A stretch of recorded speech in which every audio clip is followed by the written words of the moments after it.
గోల్కొండ సుల్తానుల గురించి వరుసగా తెలుసుకుందాం. సుల్తాన్ కులీ కుతుబ్ షా మొదటివాడు 1518 నుండి 1543 గోల్కొండను వ్యవస్థాపకుడు. గోల్కొండను స్వతంత్ర రాజ్యంగా చేశాడు.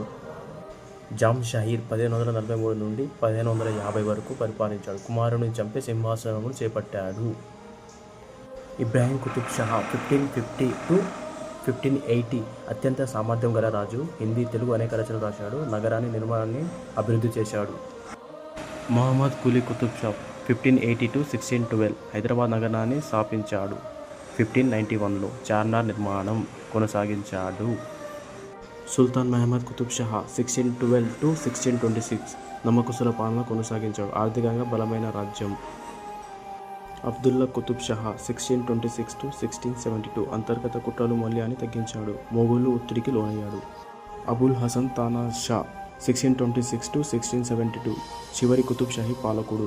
మొఘల్ చక్రవర్తి ఔరంగజేబు గోల్కొండను ఆక్రమించాడు.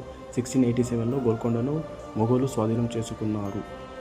గోల్కొండ సుల్తానాల నుండి ఒక క్వశ్చన్ అడగబోతున్నాను. తెలిస్తే కామెంట్ చేయండి. తప్పకుండా లైక్ అండ్ షేర్ తప్పకుండా చేయండి.